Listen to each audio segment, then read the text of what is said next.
5 dan 6. Nanti insya Allah kita akan belajar bareng dengan saya.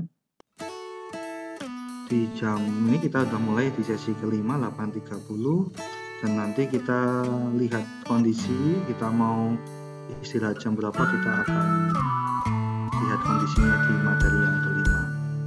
Untuk sebelum kita mulai, mohon maaf kita perlu dokumentasi dari Mas Anda semua. Dimohon untuk dinyalakan dulu kameranya supaya dari sisi admin akan screenshot. Untuk screenshot ada 3 kali, untuk sesi 5 di awal pertemuan, di tengah, dan di akhir. Dimohon sebentar aja nggak apa-apa dinyalakan kameranya, nanti saat pembelajaran boleh dimatikan. Yang penting ketika saya tanya atau apa silahkan feedback. Oke. Silahkan. Oke, Mas Bayu, Mbak Siti, Mbak Alda, Sabela, bentar aja ya, Lutfi, Farhan.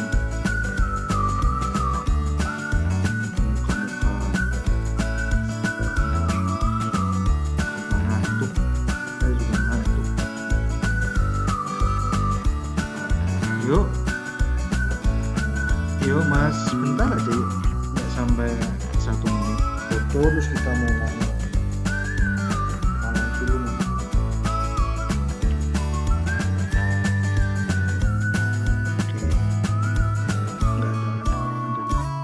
Oke, kita mulai. Senyum hadap kamera, 1, 2, 3, screenshot.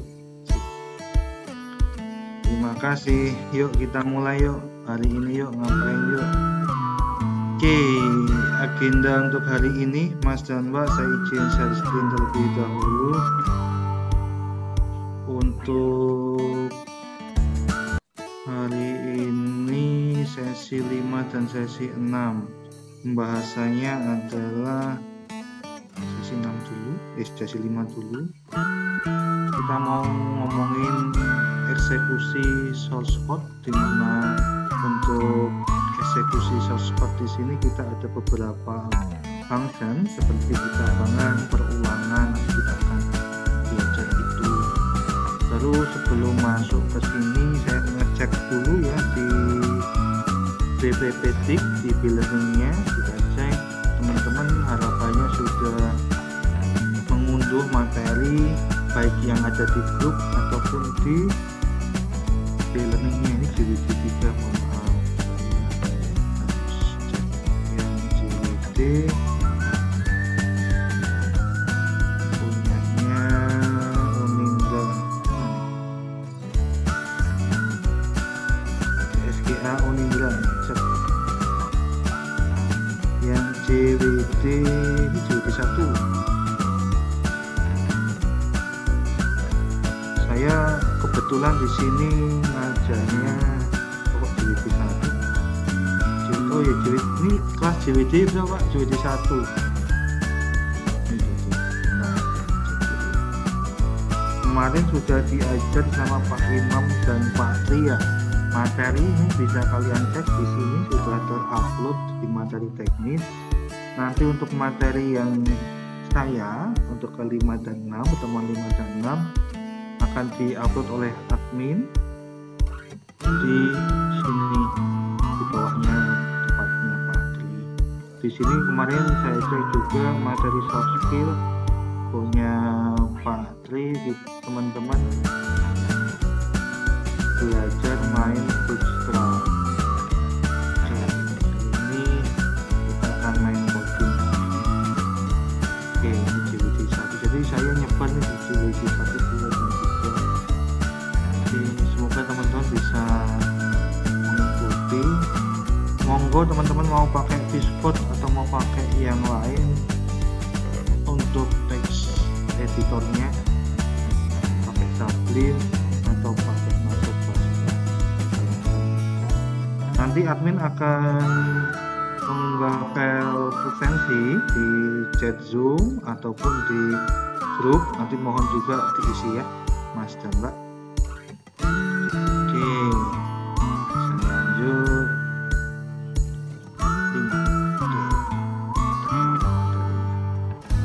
Oke, mungkin sudah dijelaskan oleh pengajar sebelumnya. Apakah suara dan layar sudah nampak di screen Mas dan Mbak? Sudah, Pak. Oke. Ini kerjasama antara Kominfo dan Unindra di dalam atau di VSGA. Kita ada di skema VSGA, teman-teman, atau Vocational School Graduate Academy dengan skema Web Developer dengan SKKNI pemrograman di S2019-016. Kebetulan saya kemarin habis sesi untuk menentukan apakah asesi itu kompeten atau belum kompeten terhadap Dewan Pemutus Kompetensi. Jadi saya kemarin habis ngasesor anak-anak yang mengikuti program PSGA juga, tapi yang awal tahun 2022 Januari, ya teman-teman disuruh untuk bikin web, disuruh untuk melengkapi sintaks-sintaks yang masih kosong, diberikan fungsi seperti ini. Jadi teman-teman harapannya untuk sekarang harus memahami source code. Oh, kalau perulangan yang bagus pakainya apa ya, terus yang perulangan terus menerus apa ya, perulangan yang ada nilainya apa ya, itu harus. Sebelumnya saya kenalan dulu, saya Fauzan Najir, saya mengajar di Unindra dari masih baru, saya 2019 balik ke Unindra. Sebelumnya saya di kampus Solo dan Jogja. Nanti bisa dibaca di materi nanti, atau sekarang saya share dulu materinya. Izin untuk nge-share ya Mas Mbak, GD1 materinya yang saya share, materi kelima terlebih dahulu, nanti bisa dibaca-baca. Oke, di sini kita akan belajar terkait percobaan dulu, dengan perulangan nilai ini yang akan kita pelajari. Ada beberapa pilihan ya, silakan. Suaranya kenapa ya? Halo, cek instruksi suara gimana, Pak? Kurang kedengeran. Kurang keras. Sekarang? Ya sudah, Pak. Oke, siap. Oke, untuk pencabangan di sini teman-teman monggo mau pakai apa aja. Nanti saya akan terangkan beberapa percabangan, jenis percabangan. Ada if else, lalu ada dual dan yang lain-lain. Nanti kita akan cek bedanya apa sih if itu, if else itu apa sih. Nah, itu kita akan pelajari ya. Kenapa? Oke, saya lanjutkan. Jadi yang pertama percabangan if. Percabangan if itu hanya mempunyai satu pilihan, satu choice. Jadi ketika cuma satu pilihan, kita cuma ada kondisi true or false atau dia tidak. Contoh di sini untuk flowchart, kalau kemarin saya ngasih flowchart juga di materi yang sesi 2 kalau salah. Gimana bikin flowchart, membaca flowchart itu seperti apa, harapannya kalian juga paham, karena kalau di dunia kerja kayak gini tetap dipakai nantinya ya, nggak cuma bikin codingan toh, tapi harus dari sisi analisis kita harus mempunyai gambaran atau skema.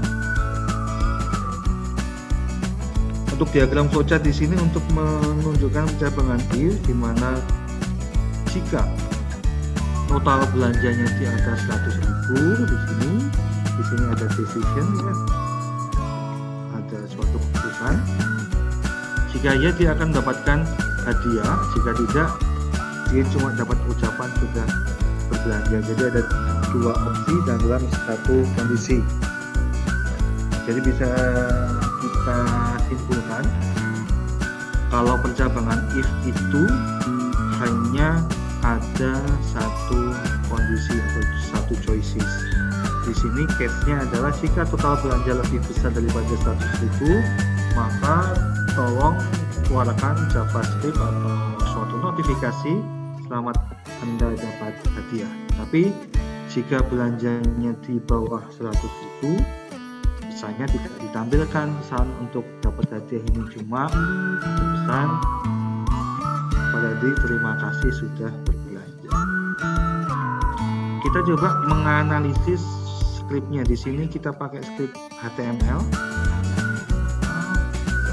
untuk pencabangan if dengan variabelnya total belanja, di mana total belanjanya di sini indeksnya masih 0, dan kita kasih if jika total belanjanya lebih dari 100.000, karena dia bentuknya adalah angka ya, bukan string, bentuknya adalah angka, kita akan menunjukkan atau mengeluarkan output selamat Anda mendapatkan hadiah jika belanjanya lebih dari 100.000. Jika tidak, berarti akan ini ya, ketika if ini berarti akan ngeluarin, jika if 100.000 akan ngeluarin selamat Anda dapat hadiah, jika tidak berarti dia akan mengeluarkan terima kasih sudah berbelanja. Ini adalah contoh dari penggunaan if. Contoh ini kita jalankan, jadinya ada suatu JS JavaScript di sini. Ketika kita memasukkan variabel di atas 100.000, maka akan muncul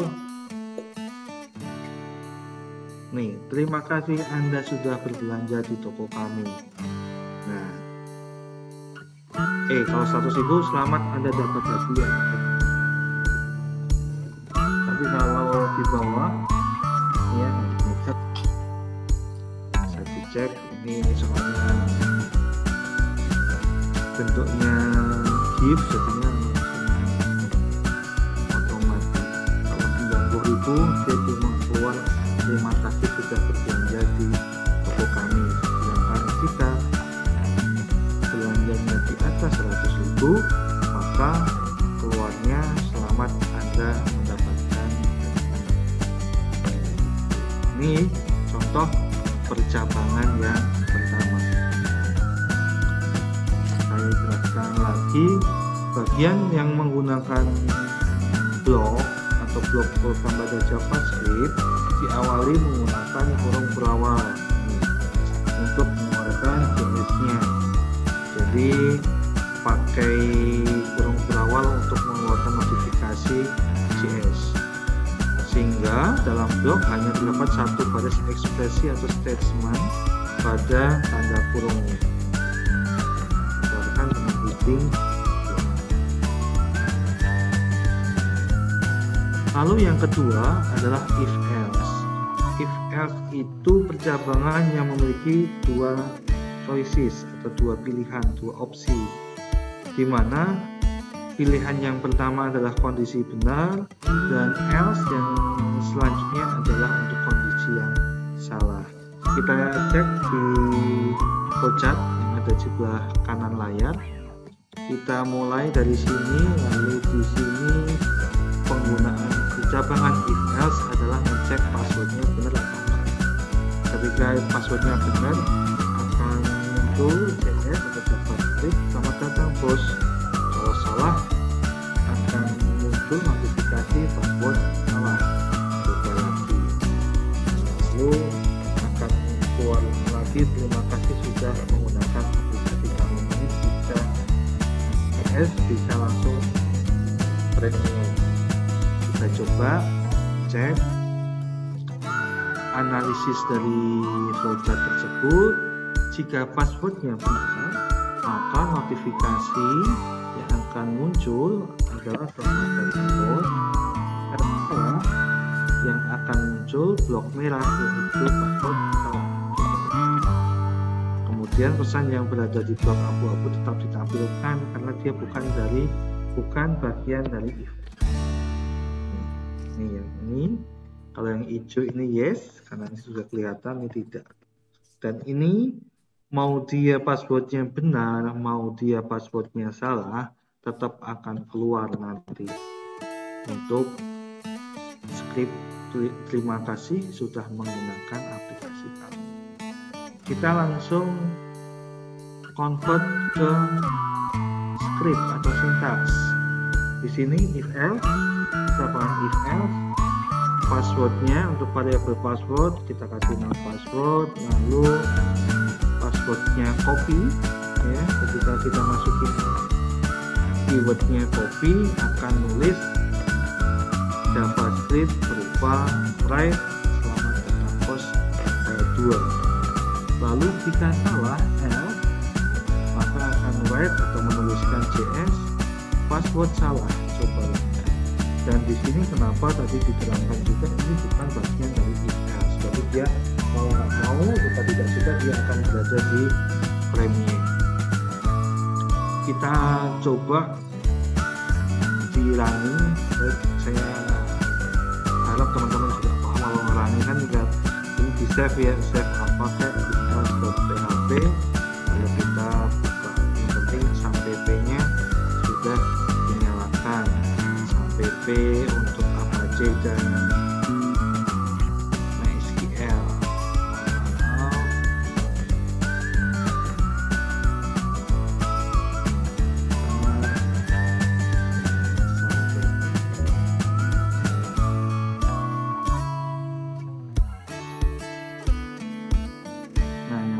Apache dan MySQL-nya nyala. Lalu kita coba. Ini kita lihat give hasil dari ucapan if else. Di sini ketika kita memasukkan 1, 2, 3 password salah. Coba.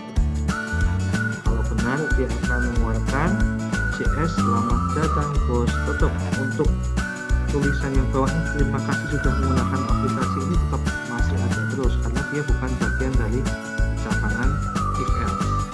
Ucapan if else saya ulangi lagi, dia memiliki dua kondisi yang pertama benar dan kondisi yang kedua adalah salah. Dan implementasi untuk contohnya adalah implementasi password. Ketika kita masukin copy otomatis keluar tuh selamat datang bos.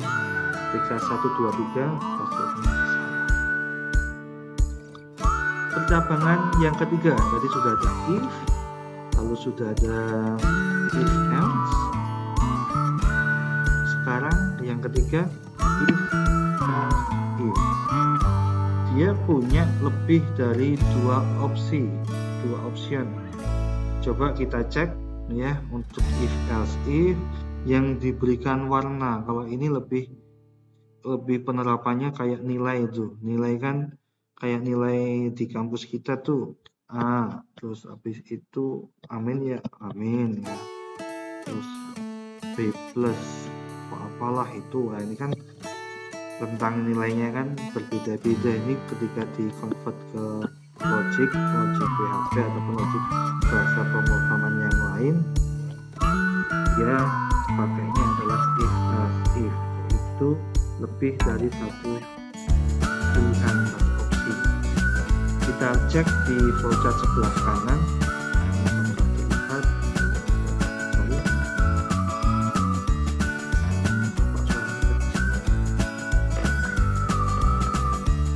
ya, apakah sudah besar suara saya?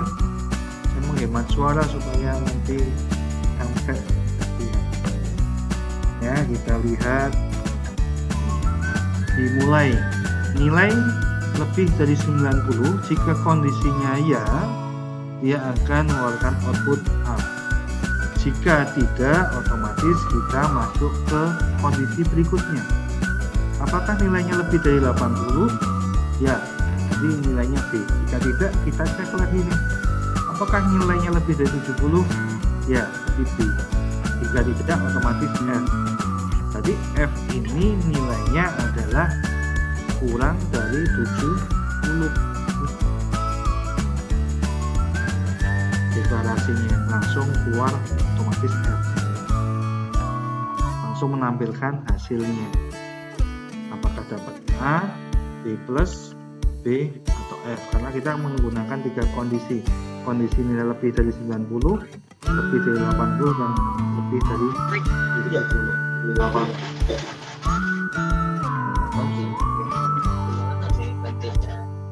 Tadi gimana, Cok? Ciflatan.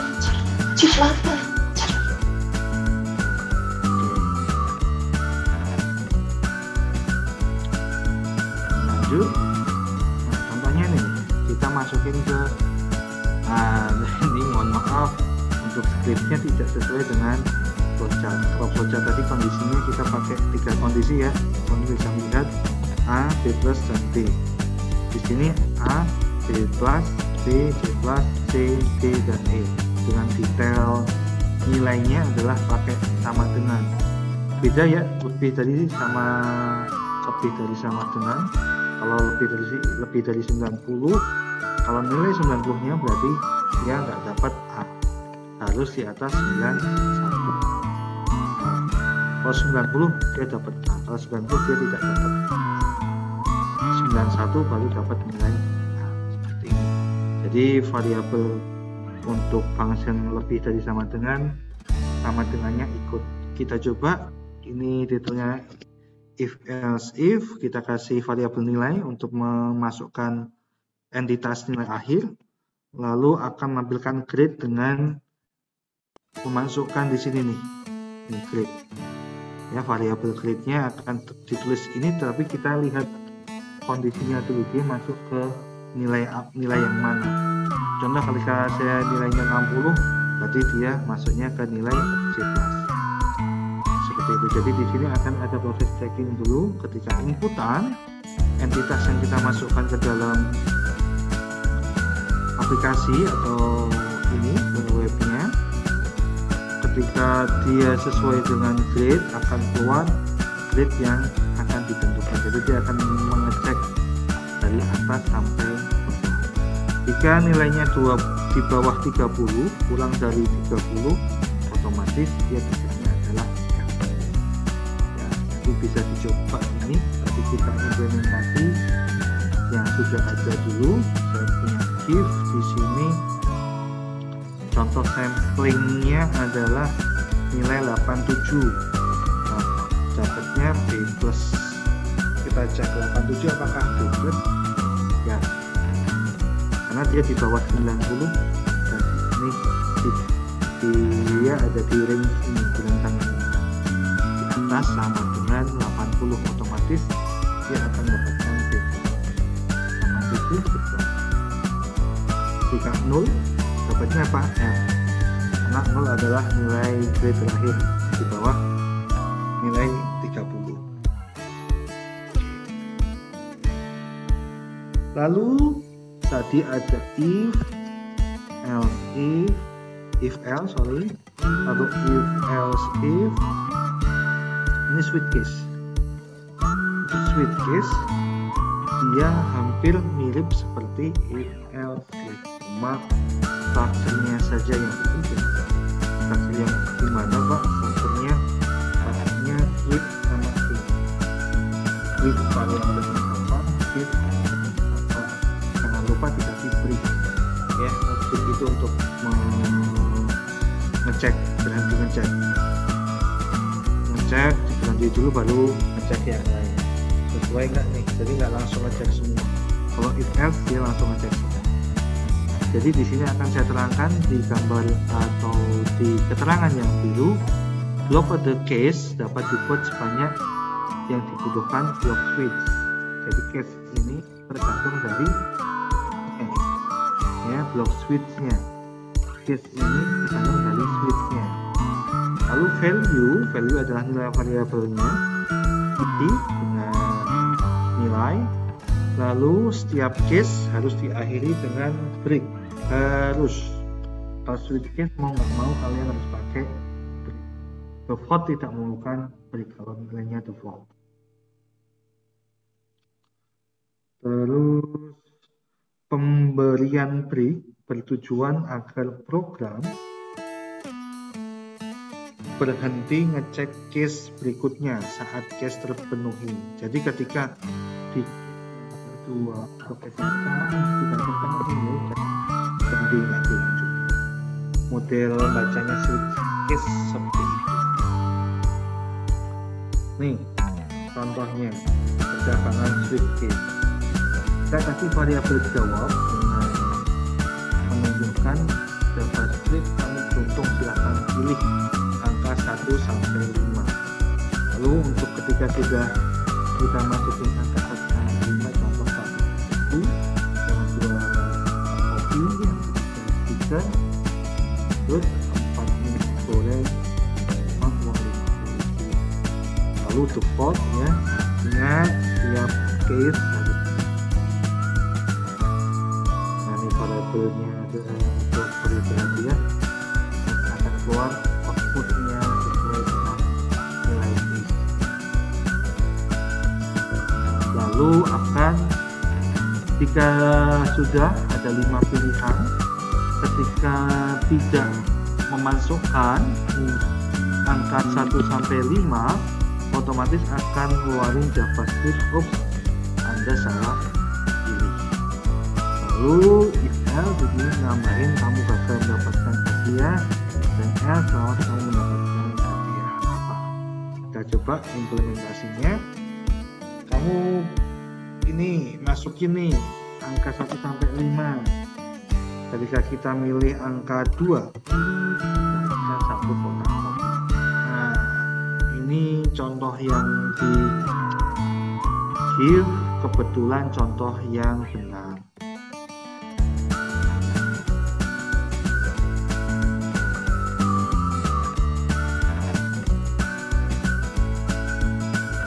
Jadi kalau dia ngeluarin atau memasukkan angka 0 atau di atas 6,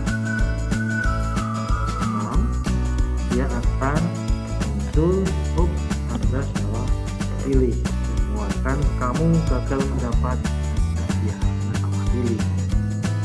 Kalau dia benar, masukkan yang benar, dia akan mengeluarkan selamat kamu mendapatkan hadiah sesuai dengan value-nya. Cabangan switch case juga dapat dibuat seperti ini nih. Nah, ini pakai nilai juga sama. Nilai yang kita buat pakai if else if, atau penggunaan if else if tadi adalah kondisi lebih dari dua kondisi. Bisa diterapkan juga pada switch case. Kalau switch case juga sama nih. Kita kasih input nilainya berapa toh? Ketika input nilainya 8 kurang dari ini, ini ya tidak sama dengannya. Kalau tidak ada sama dengannya berarti langsung aja masuk ke nilai. Jadi ketika dia dapatnya 90, nilainya adalah B+, bukan A, karena tidak ada sama dengannya. Sama setiap pembuatan case harus dibikin break case sampai terakhir, case yang terakhir baru kita kasih default. Jika nilai di nilai variabel atau nilai itu, maka akan keluar nilai F. Ini cabangan yang ke-4, switch case.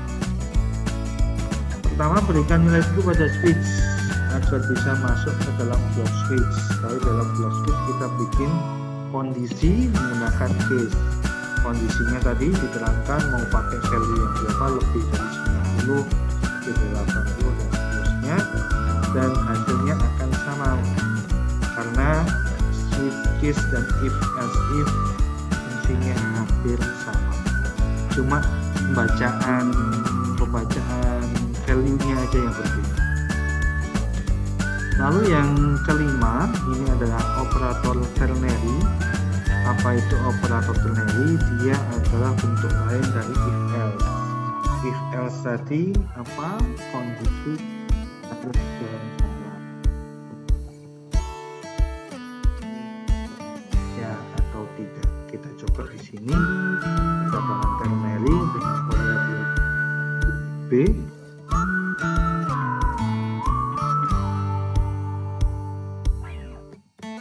apakah Jakarta itu kota Indonesia, ibu kota Indonesia, dengan jawaban ini untuk uppercase, ini function, sorry, kalau ini function ya untuk uppercase, ini function uppercase baik di bahasa pemrograman ataupun di aplikasi Microsoft Word gunanya sama, yaitu mengubah teks menjadi huruf kapital semua ya. Ketika iya benar ataupun salah, ketika B jawabannya akan keluar. Kita coba cek iya. Jadi mau pakai jawaban yang benar ataupun salah, yang penting ibu kota Indonesia di sini benar ya. Jakarta itu adalah ibu kota Indonesia. Jika jawabannya tidak, berarti akan mengeluarkan hasil salah. Jika jawabannya benar, sebentar nih, ini tidak semua ya, salah. Iya benar. Ketika nulisnya juga salah, tuda itu juga maksudnya salah. Jadi penerimaan si ternary ini sama seperti if else ya. Pokoknya kondisinya jika enggak iya ya tidak. Pokoknya jawabannya cuma satu, tapi ada dari dua pilihan, ya atau tidak. Operator ternary berperan sebagai percabangan if else. Nih kita lihat di sini, cuma dia dikasih uppercase. Iya. Jadi kondisi uppercase ini jika nilainya true, maka variabelnya mengeluarkan output benar. Jika nilainya false, maka outputnya salah, variabel jawabannya. Jadi untuk kondisi dari jawaban yang kita masukin akan berpengaruh terhadap variabel outputnya, variabel jawaban outputnya salah ataupun benar. Uppercase ini mau kita kasih iya besar, iya kecil, iya sama aja. Maksudnya dikasih begitu. Ini sebenarnya percabangan terakhir, percabangan berkarang atau nested. Untuk percabangan nested ini dibuat dalam percabangan cabang di dalam cabang. Di sini untuk contohnya adalah if else. Nih, ini if else, ini juga if else if. Jadi ada dua cabang di dalam satu logic. Jadi ke sini username, password. Jika username-nya petani, passwordnya copy, akan selamat datang bos. Ketika tidak, dia akan mengeluarkan password salah. Coba kita lihat hasil dari percabangan kodenya. Jadi ada dua masukan. Ketika username-nya benar, passwordnya benar, akan mengeluarkan output selamat datang Pak Bos. Tetapi jika ada beberapa yang salah, ini ya. Contoh, kalau username-nya salah, maka akan keluar Anda tidak terdaftar. Ketika passwordnya yang salah, maka akan muncul notifikasi password salah. Silahkan coba lagi passwordnya. Seperti itu. Jadi kita bisa lihat di sini ada dua cabang untuk masukkan username. Jika dia benar, dia akan nulisin nih username dan passwordnya benar ya, selamat datang Pak Bos. Jika username-nya salah, keluarnya ini Anda tidak terdaftar. Kalau passwordnya salah, password salah, coba lagi. Jadi ada dua cabang dalam satu sintaks. Implementasi di hasilnya seperti ini. Kalian bisa lihat username-nya benar ya, dengan username petani kode dan passwordnya copy. Oke, akan muncul output selamat datang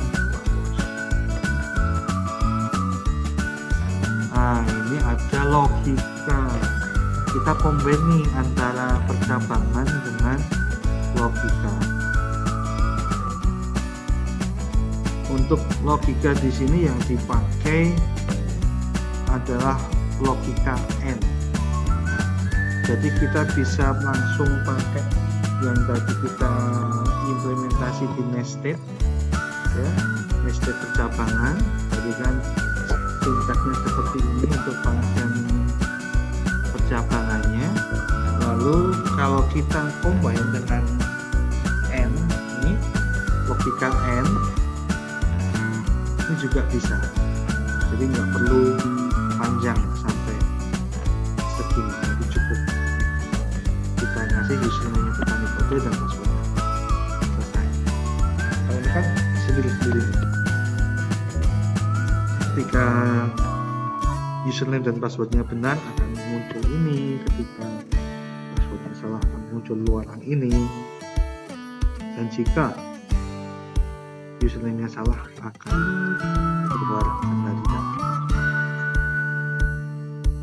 Tapi ketika kita mencampur dengan logika, operator logika, di sini disimpulkan bukan menjadi solusi terbaik karena pengguna tak bisa ngecek dia terdaftar atau.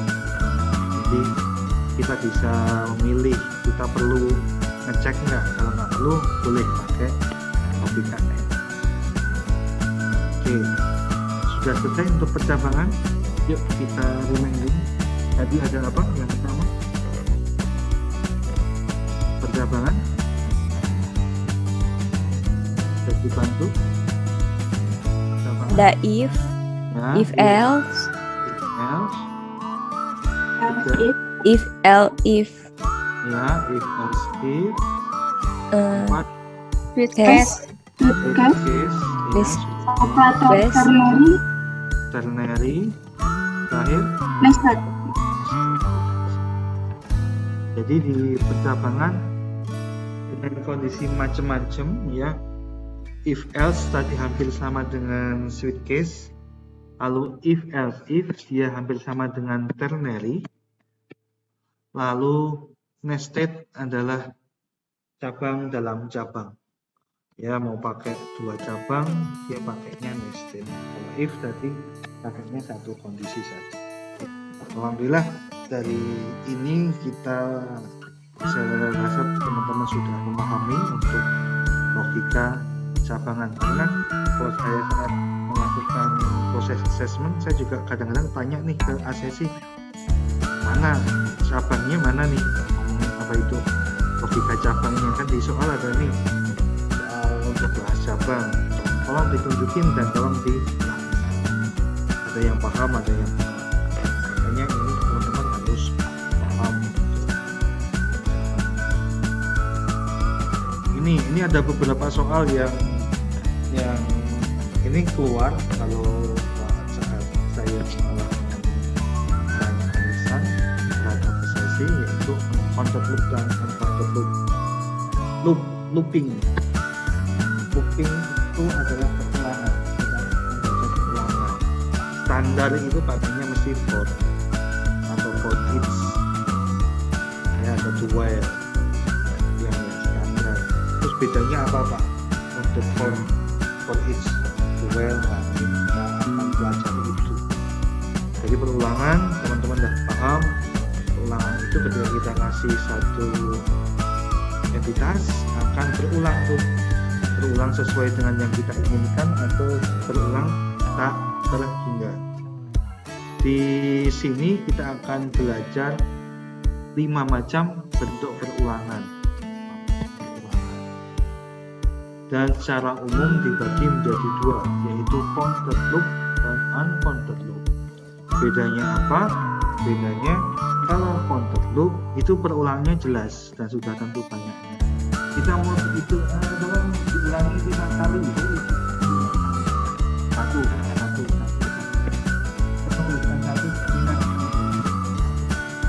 Sedangkan uncounted loop perulangnya tidak jelas dan membuat task menjadi lebih berat.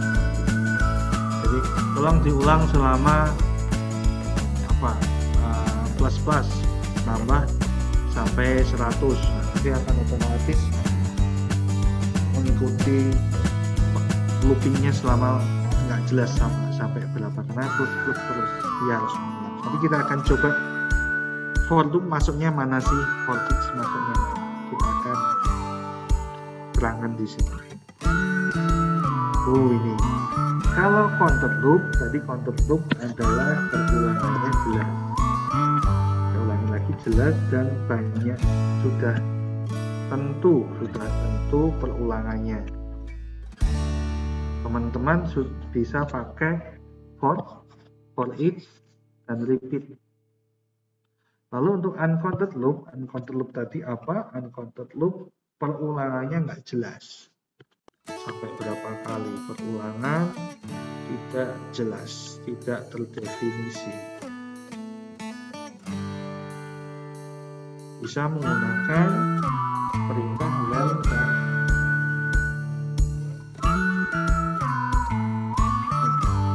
kita akan belajar yang counted loop dulu, yang for merupakan perulangan counted loop yang sudah jelas berapa kali dia akan mulai. Ketika hitungan awalnya mulai dari 0, minta tolong diulang sampai i kurang dari 10, dia akan ngeprint plus berarti dia berulang plus 1 ya. Dua kode yang akan diulang di sini mestinya kalau sudah saya terangkan tadi flowchart dan sudah paham dulu, sehingga ketika kita baca flowchart paham nih mana yang decision, mana yang proses, mana yang sudah. Ini akan di print keluarannya dan akan didownload. Oke. Di sini for let i-nya mulai dari 0, i-nya kurang dari 10, i-nya plus. Kira-kira nanti outputnya berapa? Perulangannya ke 0 sampai berapa? 1, 2, 3 sampai 9. Kita cek nih hasilnya ya. Kita lihat kondisinya dulu nih. Itu mulai dari 0, ini harus jadi tetapan, harus dipikirkan si logiknya. I-nya kurang dari 10, kecuali i kurang dari sama dengan 10, 10-nya ikut ya. Jangan sampai kebalik penulisan sama dengan kayak gini, nggak bisa. Kita kurang dari sama dengan, sesuai dengan ejaan bahasa manusia. Lalu ifrasa jelas teman-teman pasti paham, ifrasa adalah menambah 1 digit. Kondisi di sini akan saya terangkan yang ada di dalam kurung setelah kata for, menentukan jelas dan dipisah bersama titik kok. Dan ini akan tambah 1. Variabel i pada perulangan for berfungsi untuk menyimpan nilai hitungannya. Jadi setiap perulangan akan tambah 1 dan akan menentukan di bagian i plus-plusnya. Nih, jadi teman-teman dari logic for ini sudah jelas, karena for dari counter loop sudah jelas kita mau looping berapa kali nih si perulangannya. Yang ditulis ini ya, udah paham lah ya, perulangan ke i-nya akan otomatis muncul sesuai dengan perulangan yang diberikan pada for. Counter juga menghitung mundur. Di sini ada fungsi counter. Fungsi counter sendiri adalah untuk menghitung mundur dari angka 10. Ini counternya lebih dari 0, berarti stop dari 0. Counter min, berarti di sini 10 ikut nggak?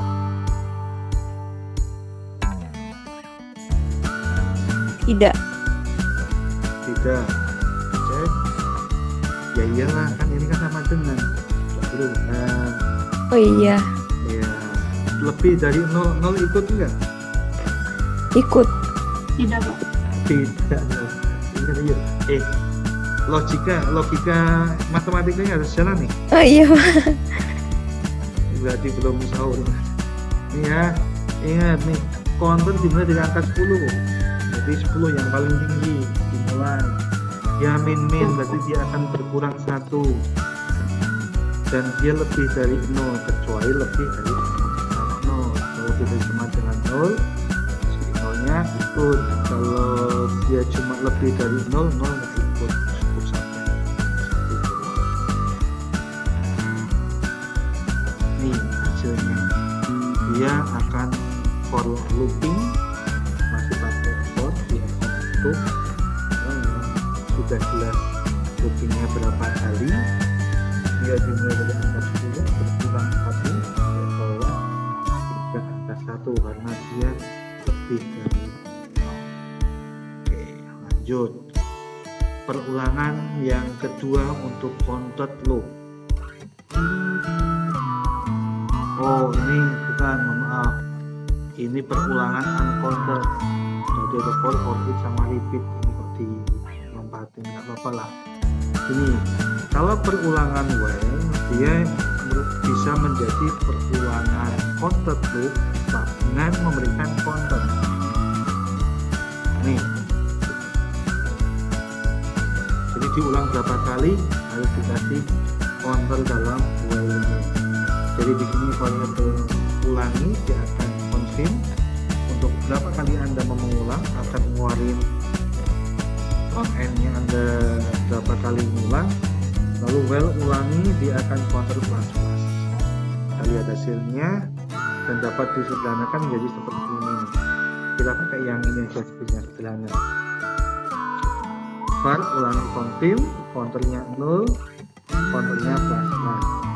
Dan nanti ulangi apakah Anda mau mengulang.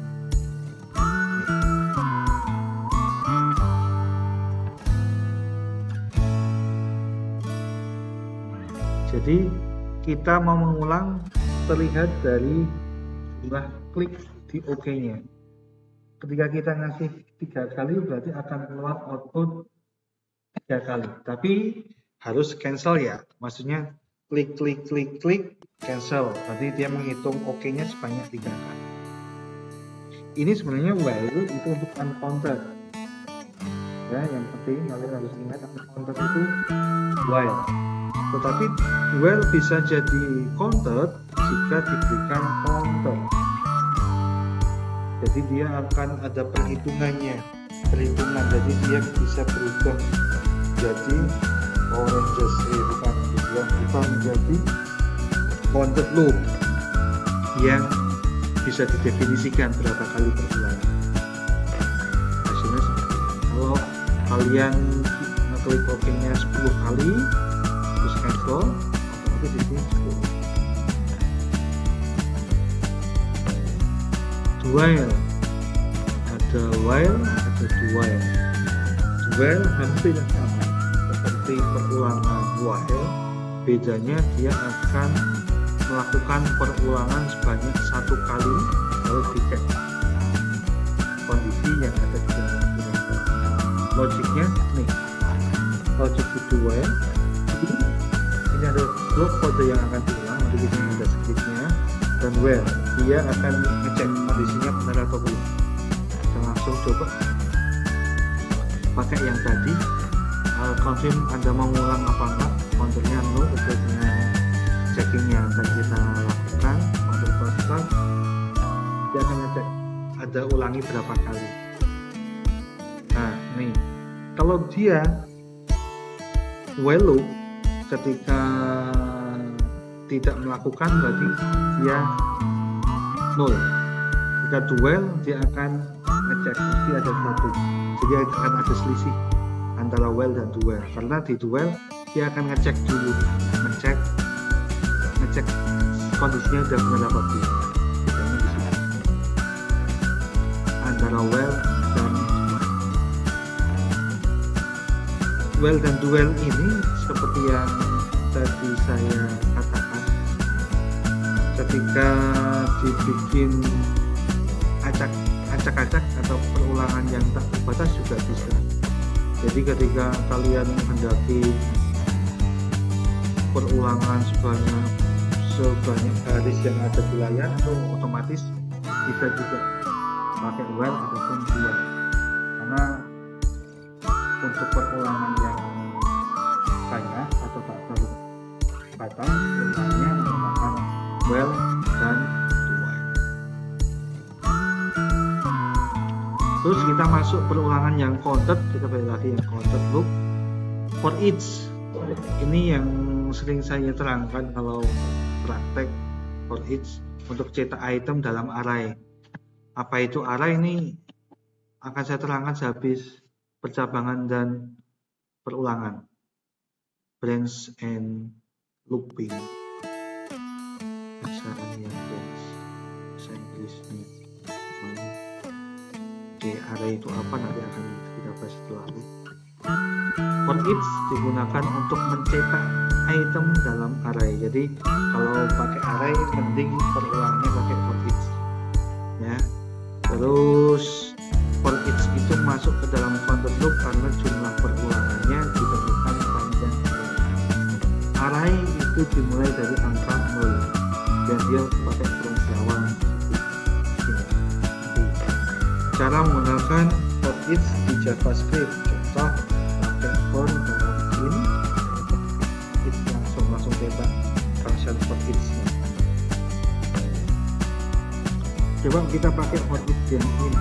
Ini seperti yang saya katakan tadi, kalau for each dia pakainya adalah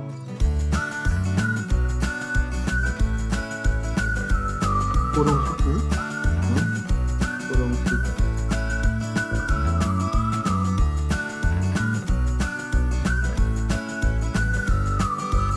Lalu untuk in kita bisa tembak di sini.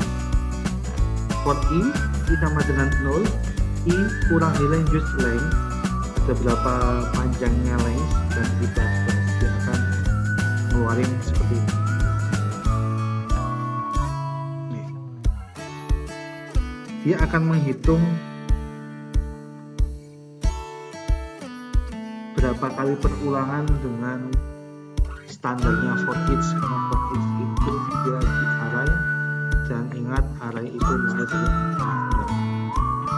Seperti itu. Di sini ada 1, 2, 3, 4. Cuma di for each dia akan bacanya 0, 1, 2, 3. Kalau di array dia akan bacanya 0, sehingga akan muncul di depan in language yang tadi akan muncul di pas dimulai dari angka 0.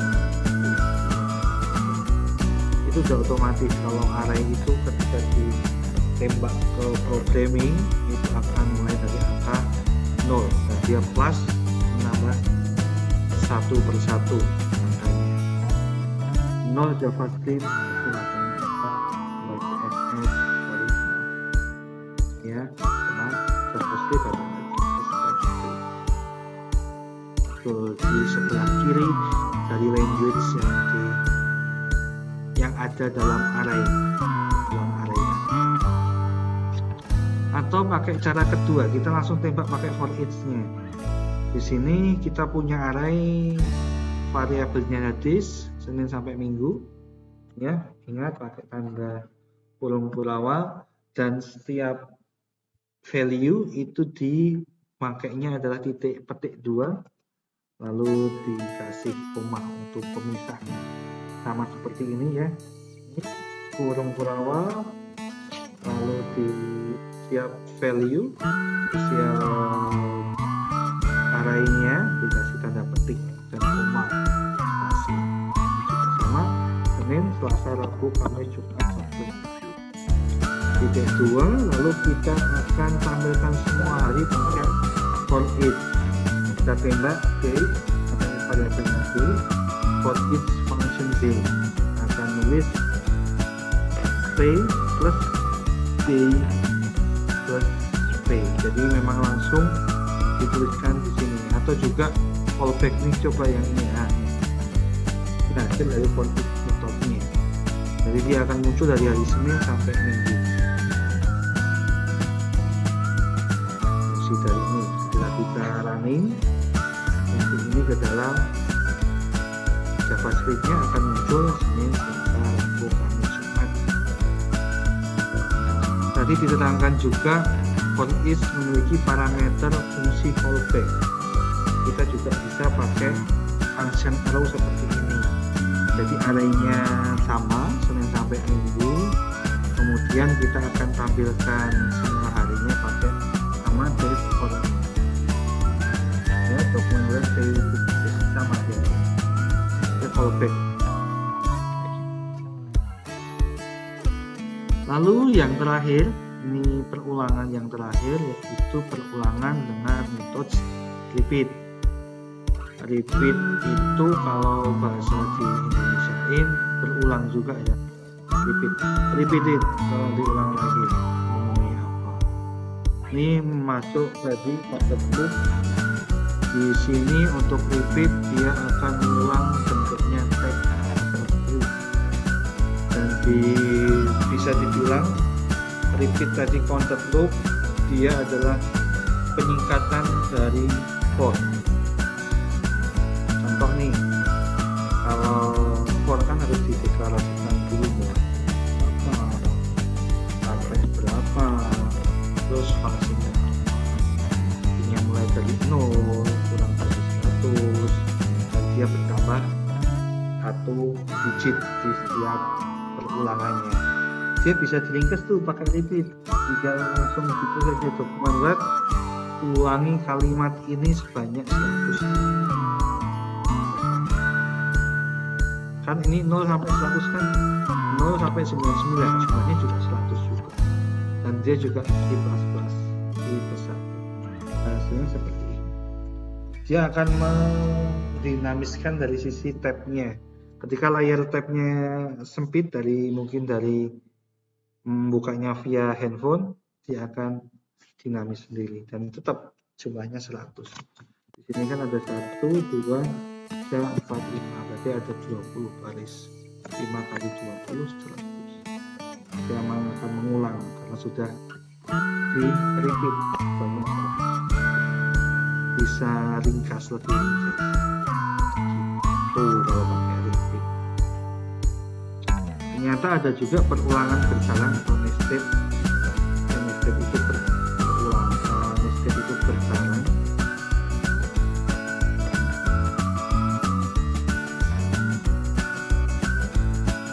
Kalau perulangan bersarang berarti perulangan adalah perulangan. Jadi di sini ada I sama dengan 0, I kurang dari 10 bisa sama dengan 0, I kurang dari 10 kita. Dia akan keluar nih. Apakah I dan J hasilnya sama? Outputnya. Contohnya ini kan mulainya dari 0 begini atau berbeda. Pilihannya nih. Sama atau beda? Kita cek. Gimana? Sama Pak. 0,1. Nah, jadi dia akan berulang dulu.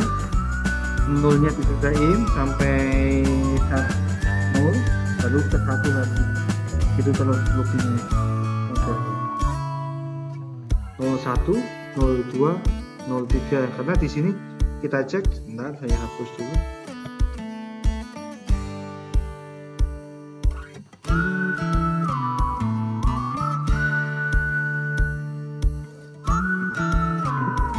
Yang dilakukan adalah for yang pertama dulu nih. Kita ini dulu ignore banyak 10. D-nya juga 10, 01 sampai 1, 0, 1, 1. Di postingan di bawahnya ya, scroll down, ketika di scroll down dia muncul perulangannya akan digunakan sebagai perulangan di awal dan perulangan yang di akhir entitasnya. Perulangan pertama menggunakan variabel I, dan perulangan kedua menggunakan variabel J, dan keduanya menggunakan sebagai counter. Jadi ketika kita berulang, apakah ingin mengulang, kita akan repeat berapa kali jumlahnya sesuai dengan keinginan. tangan kita. Set.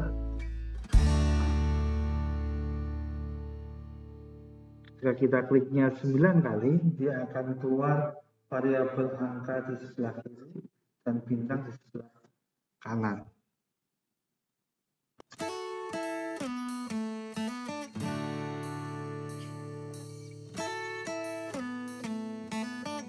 Dia fungsi dari nested, jadi dia akan mengulang sebanyak klik OK-nya beberapa kali yang kita inginkan.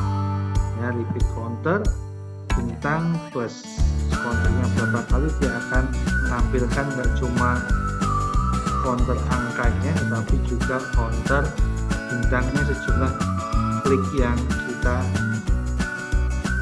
lakukan. Oke, hasilnya seperti ini. Kita masuk array. Sebelum sini saya stop share dulu. Saya izin untuk melakukan dokumentasi. Mohon maaf untuk menyalakan kameranya, Mas dan Mbak. Untuk di tengah sesi yang ke-5.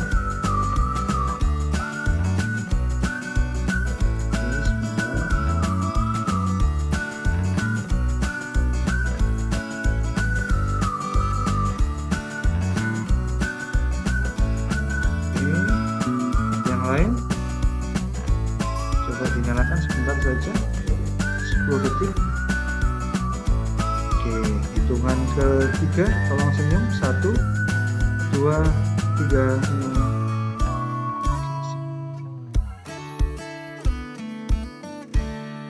Terima kasih. Kita lanjut ke materi. Sebelum lanjut ke materi, saya coba mengulang tadi looping ada berapa?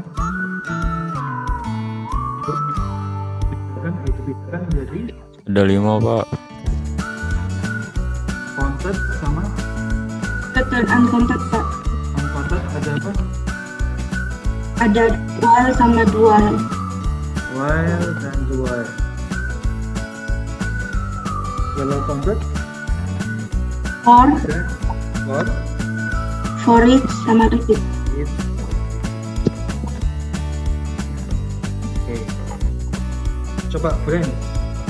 Dan tadi ada berapa? If 40. If else. If If else. else, Switch case. ternary, Dan nested. berarti ada tambahan satu lagi nested juga ya. Perulangan dalam perulangan. Oke, kita akan masuk array. Array itu apa? Sebentar.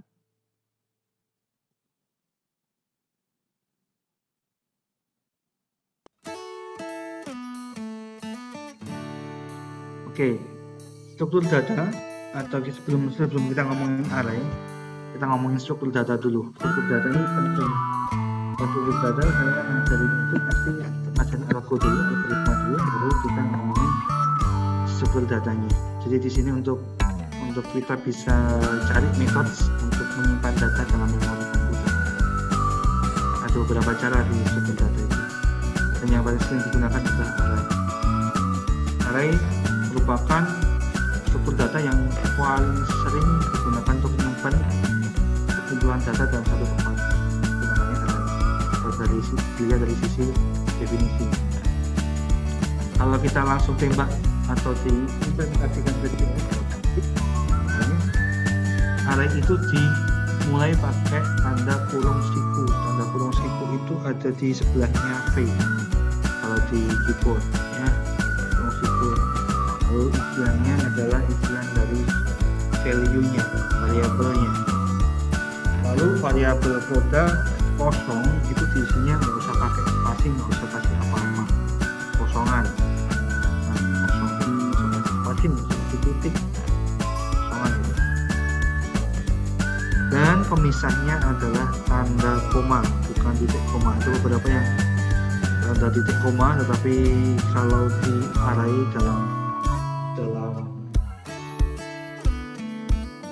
pemisalan, dalam penjabaran suatu produk ataupun value, misalnya adalah tanda koma, dan setiap value harus dikasih tanda petik. Contoh sini variabel lainnya kelas produk ada 3, kalau kita menyebutnya adalah ada 2, 0 dan 2. Dan ingat, array dimulai dari angka 0, dipakai kurung situ, terus pemisahnya koma.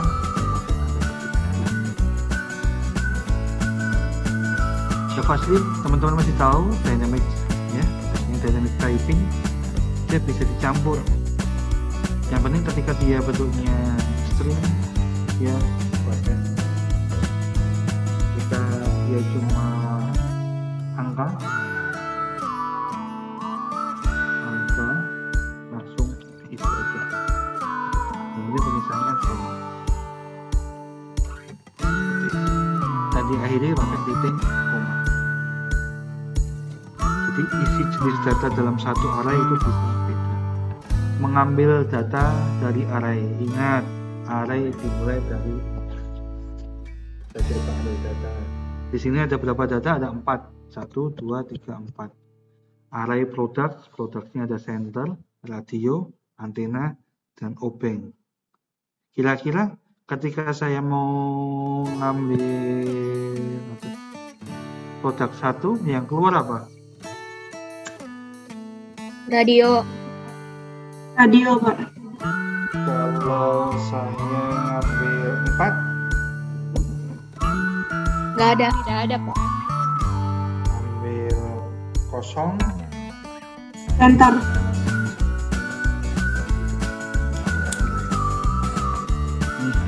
otomatis ketika kita ambil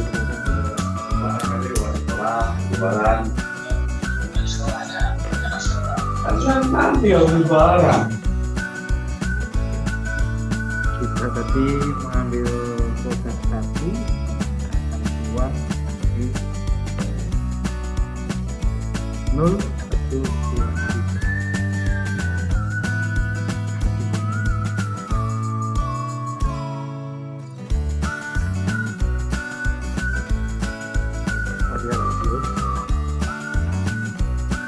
Oke, kita coba pakai looping dengan mencetak isi arraynya. Kira-kira ini yang keluarnya apa ini? Bisa nggak? Bisa terlambat. Dapat digunakan untuk mencetak isi array dengan perulangan. Di sini perulangan bisa digunakan bila input yang diambil berasal dari array yang berjumlah banyak. Kita masih pakai center, radio, antena, obeng. Lalu di situ otomatis akan mengeluarkan daftar produk all via order list atau nge-list dari sisi ordernya. Kita pakai i sama dengan 0, i kurang dari produk length, i++. Kira-kira munculnya apa? Saya ke next step.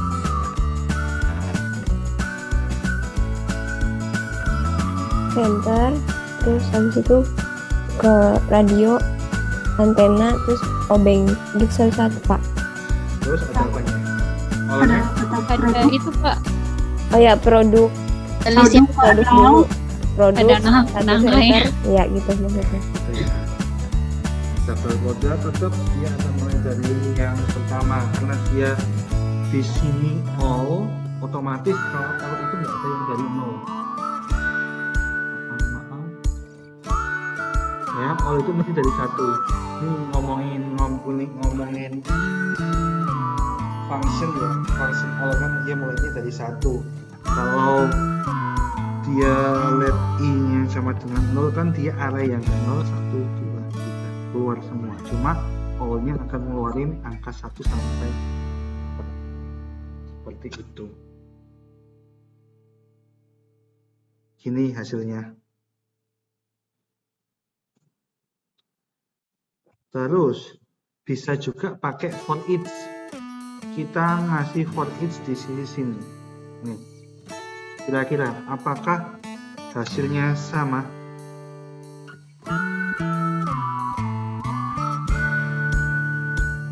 Sama, Pak.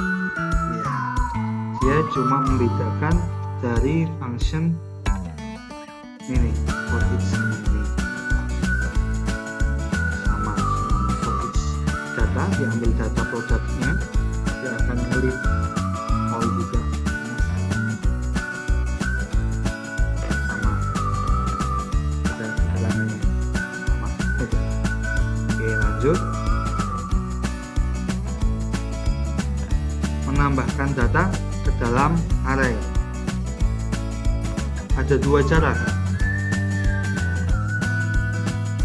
yang bisa dilakukan untuk nambah data ke dalam array. Yang pertama pakai index, yang kedua pakai push. Jadi kita langsung nembak ke indexnya. Ada juga yang langsung pakai metode push. Jadi nanti di sini kita terangin push sama pop.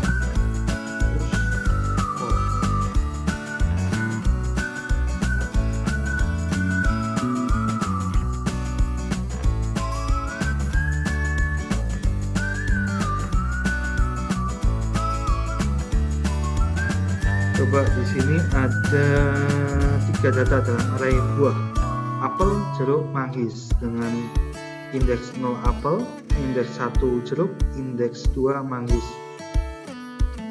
Terus coba kalau menambahkan indeks ketiganya semangka, kita pakainya bisa ini nih. Ini kalau dari Ctrl Shift I kita pakai konsol. Buahnya ada di tadi, coba di direktorinya. Mas, suaranya jauh, Pak. Ya, jauh. Dan sekarang Udah, Pak. ya. Jadi ketika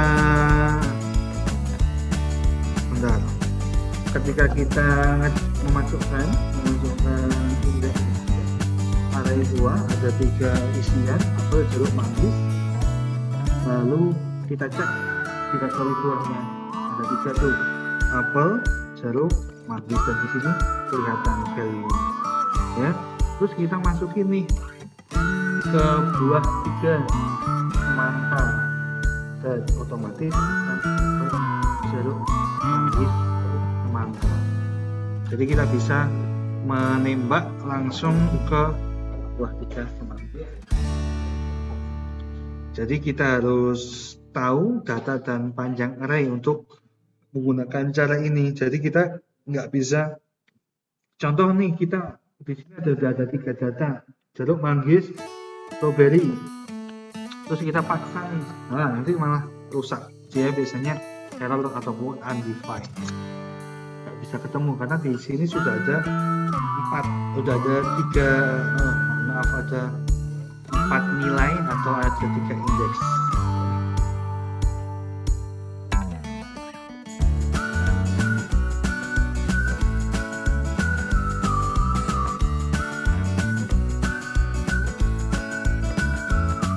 Kita juga bisa pakai metode push. Push kita nggak usah mikirin panjang array-nya berapa.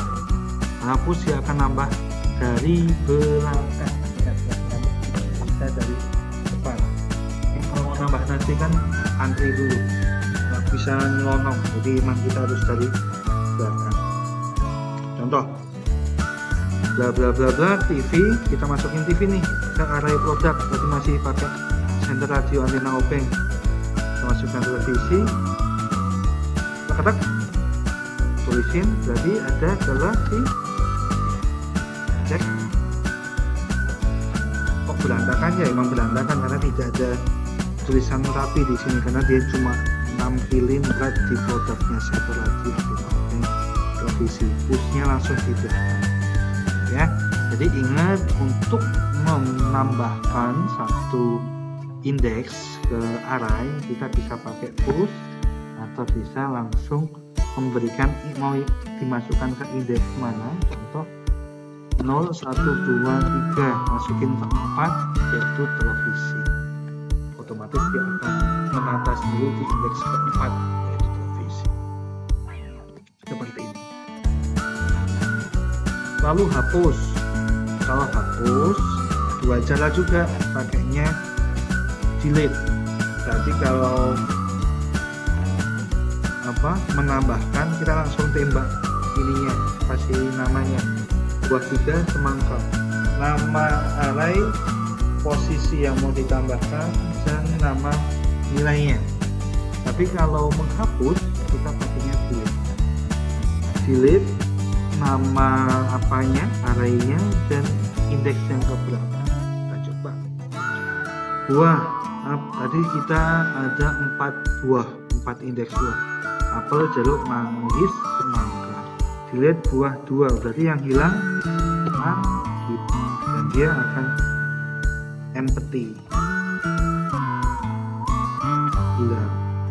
Terus kita cek buah 2, nggak ada karena dia nggak dikasih function maksudnya apa, kecuali buah 3 ini untuk melihat buah 2 undefined karena nggak ada ya, kosong. Jadi kita dapat menghapus data dengan nomor indeks tertentu dengan delete. Kalau pop nanti dia akan menghapus dari belakang. Kekurangan dari delete, dia akan menciptakan ruang kosong. Jadi kalau di itu arraynya masih utuh 4, 3, 0, 1, 2, 3. Cuma yang tadi dihapus 2, dihapus 2, yang di 2 itu tulisannya undefined atau empty. Jadi semangka masih tetap di indeks ya.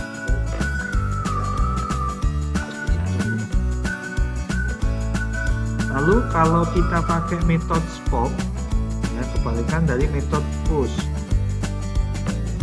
Kalau push tadi nambah, kalau pop dia pop me, bukan menghapus, ya menghapus array dari yang paling belakang.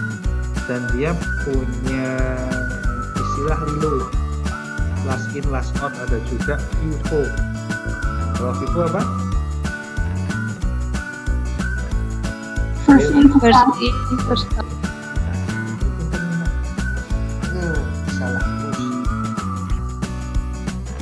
Array pada JavaScript kita lihat dari sisi tumpukan. Jadi ketika nge-push ya taruhnya paling belakang, nge-pop juga ngilanginnya dari belakang. Kita lihat pakai kondisi yang tadi di mana si margin juga dihapus. Ya. Buah.pop undefined, buah.pop. Jadi dia langsung tembak belakang, nggak pakai indeks. Semangka hilang, buah.pop, empty hilang, undefined karena nggak ada. Buah.pop jeruk, kita cek buah tinggal buah.pop. Ketika dicek buah, kosong. Jadi ketika kita ngasih pop itu ya sesuai dengan indeks yang ada, walaupun di indeks 3 kita tadi sudah pakai del yang menyebabkan si buah ketiga itu si manggis hilang, tapi masih menyisakan ruang kosong ketika memakai metode pop akan mengembalikan nilai item atau data yang terhapus dari Oke. Pak, bisa nggak menghapus data dari depan? Bisa. Ini aku. Ya, bukan shift yang ada di keyboard ya, tapi shift ya. Ini yang kita masukkan ke array. Kalau shift di array ini kita cek hapus dari depan. Berarti penghapusnya adalah bunga mawar. Di sini kita pakai indeks bunga, ada mawar, melati, semuanya indah. Bukan mawar, melati, anggrek, dan sakura. Dan kita kasih function atau kita kasih metode bunga.div, maka yang terhapus adalah mawar. bunga shift lagi, satu lagi melati ya. Dan anggrek dan sakura ketika kita cek bunga gitu kan berarti tinggal 2 itu anggrek dan jadi tadi ada push, ada pop, ada shift ya di area ya atau kita cek lagi coba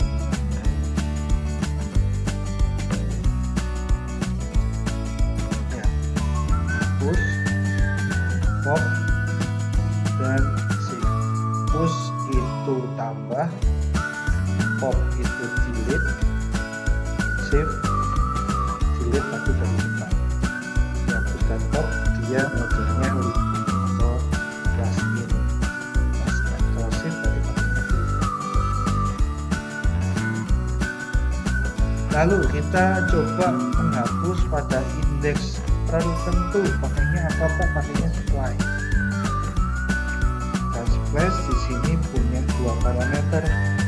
Array, nama arraynya kita kasih multiply, indeks dan total. Indeks yang dimaksud adalah data array yang ingin dihapus di indeks berapa dan jumlah yang mau dihapus berapa. Dimulai dari indeksnya.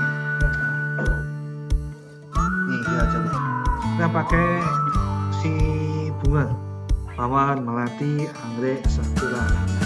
Kita akan menggunakan splash 2,1. 2,1 tadi adalah indeks dan total. Ini indeksnya, indeks kedua, dan ini totalnya cukup 1. Berarti yang hilang adalah 0, 1 banyak anggrek.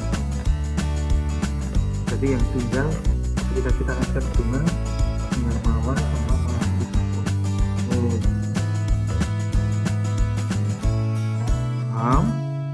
Oke, lalu bunga splash 1, angka 1 tok, berarti yang hilang yang awal karena splash juga menghapus yang depan. Total tidak diisi, semua data dari indeks yang dipilih akan dihapus.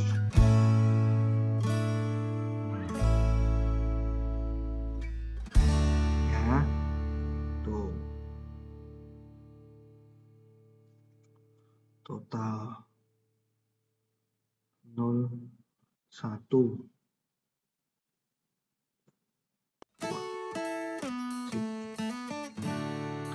Oke, tadi kita pakai fungsi splice ya, splice. Lalu untuk mengubah isi array kita pakai bahasa, maksudnya array bahasa. Di situ ada JavaScript, ada Kotlin, Java, PHP, dan Python.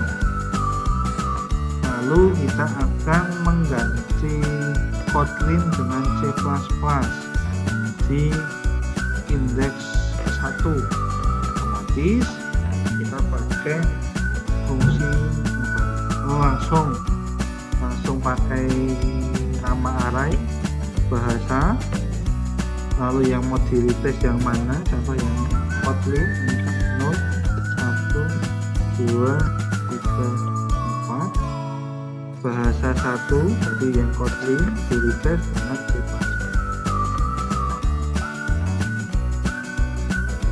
Otomatis ketika kita cek di bahasa tetap ada 5 isinya, cuma dengan Kotlin sudah kita.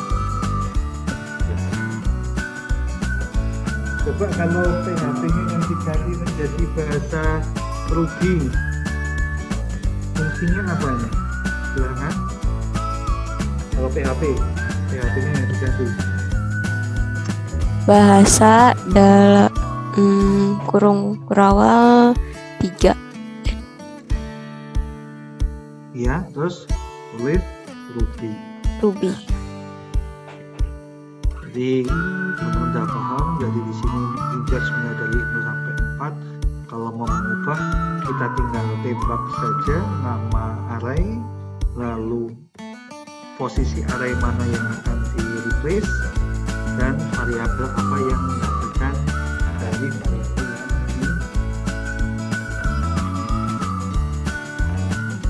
Tadi ada function dan method yang kita coba, dan ada beberapa metode dari array yang perlu kita ketahui juga ya. Yang pertama ada filter. Kalau filter dia akan nyaring data dari array. Di sini pakai konstantan, nama arraynya adalah angka, ada 1 sampai 9. Lalu kita ambil data yang habis dibagi 2 saja. Dia pakai filter array. Arraynya adalah nama konstantanya baru ya, filter array. Angka kita ambil nih, ada filter nih fungsinya. Item di mana return item adalah yang bisa dibagi 2. Itu pakainya %2 istilahnya, sama dengan 0.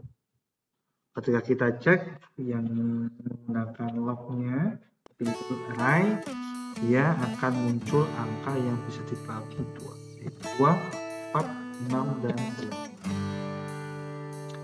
Jadi contoh array untuk function method filter bisa juga dikatakan sebagai fungsi callback, di mana dia akan melakukan filterisasi terhadap array.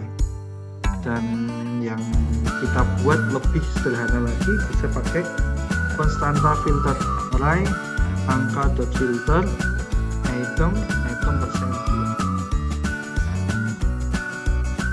Ini fungsinya lebih ringkas lagi. Yang kedua ada includes. Sebentar.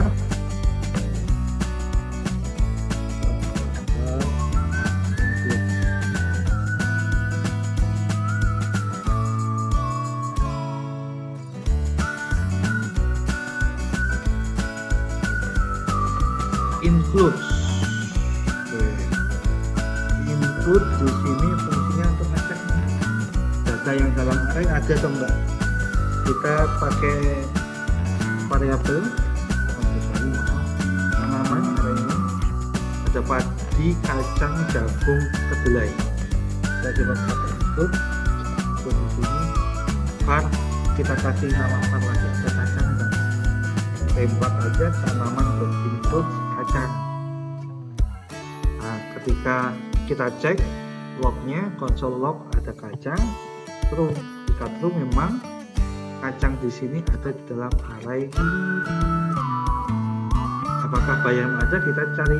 Kita bikin variabel ada bayam, tanaman include bayam. Masih sama include bayam. Kita cek terus.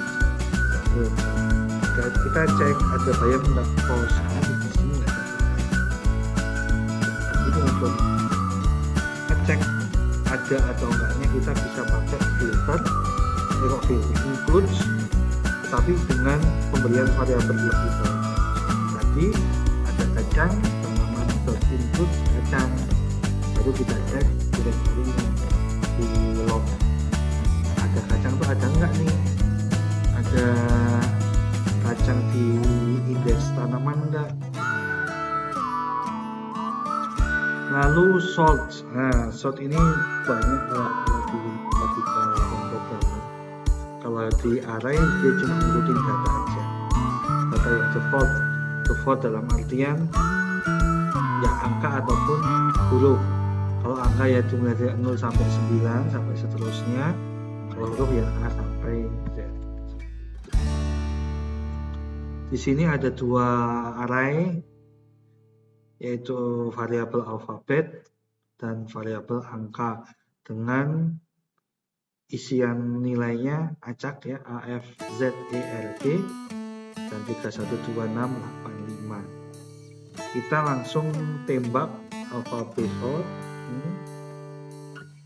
otomatis akan sesuai dengan urutan dari alfabet A, E, F, G, R, C. Nah, kalau kita kasih fungsi ini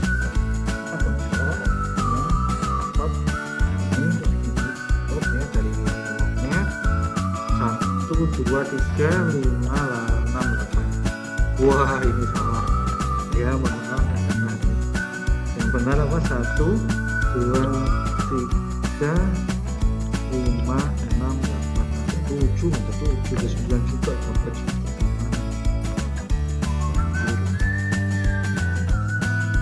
Oke, fungsi di JavaScript kita bahas ini nanti. Kita coba mengulang dari tadi. Ada fungsi apa saja di array. Pertama ada push. Push tadi untuk apa? Menambah data Kalau dari pop, belakang, menghapus data dari belakang.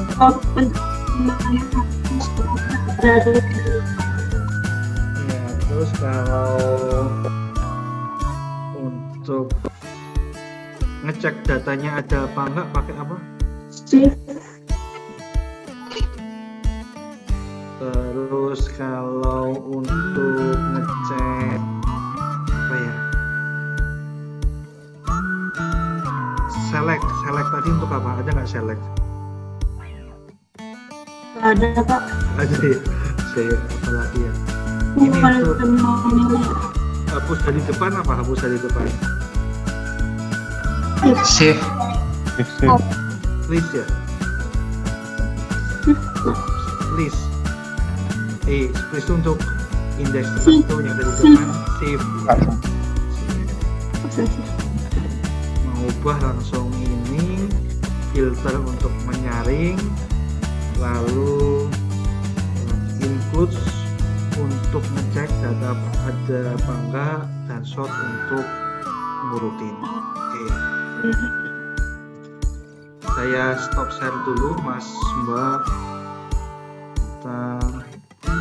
Ini sudah jam 10:01. Kita coba ini dulu sebelum closing. Kita foto lagi, satu lagi. Yuk, dinyalakan sebentar.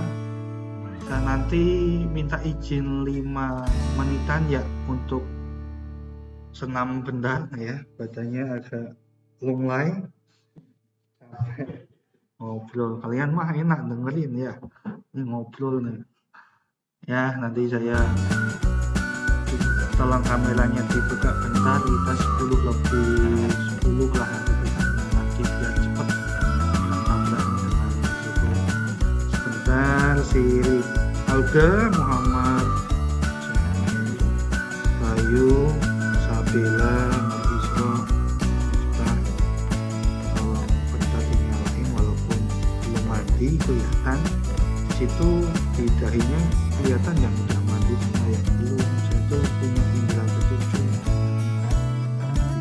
Belum tuh. Hitungan ketiga, 1, 2, 3 senyum. Kalau ada pertanyaan tolong disiapkan untuk di sesi 6. Kita akan ngobrol pertanyaan. Tadi saya belum buka open pertanyaan, nanti disiapkan saja buat teman-teman.